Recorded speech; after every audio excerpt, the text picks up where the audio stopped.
Hello నాన్నలు, మీ అందరితో ఒక విషయాన్ని షేర్ చేద్దామని వచ్చేసాను.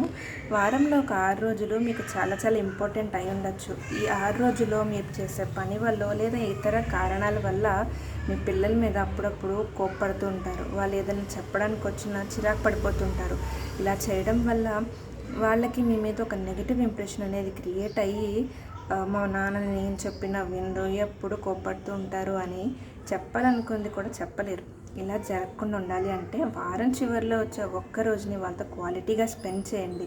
చిన్నపిల్లలు ఉన్నారనుకోండి, చక్కగా వాళ్ళతో ఆడుకోండి. పెద్దోళ్ళు ఉన్నారనుకోండి, సరదాగా వాక్కి తీసుకెళ్ళండి. ఒక ఐస్ క్రీమ్ తింటూ ఈ వారం రోజులు ఏం జరిగిందమ్మా స్కూల్లో, మీ ఫ్రెండ్స్ ఎవరు, మీరందరూ ఎలాంటి టైం స్పెండ్ చేస్తున్నారని అడగడం వల్ల ఫ్యూచర్లో జరిగే చాలా విషయాల్ని మనం షట్ డౌన్ చేసిన వాళ్ళం అవుతాం. ఇవాళ రేపు డ్రగ్స్ అండ్ సూసైడ్స్ అనేవి చాలా ఎక్కువైపోతున్నాయి. ఇవన్నీ మెయిన్గా రిలేషన్షిప్ అనేది సరిగ్గా లేకపోవడం వల్లే అవుతుంది. So dad is the first hero for every child కదా. సో ఆ హీరో పొజిషన్ని మీరు ఎప్పుడు కాపాడుకుంటూ ఉండండి. మీ పిల్లలతో క్వాలిటీ టైం స్పెండ్ చేయండి. వాళ్ళని జరిగే మంచి చెడులను తెలుసుకోండి. ఈ వారం రోజులు ఎప్పుడైనా కోపడ్డా కానీ నాన్న ఏదో చిరాకులు అరిచేశాను అని చెప్పారనుకోండి, ఫ్యూచర్లో ఎటువంటి విషయాన్నైనా మీతో కన్సల్ట్ చేసే వాళ్ళు చేస్తారు.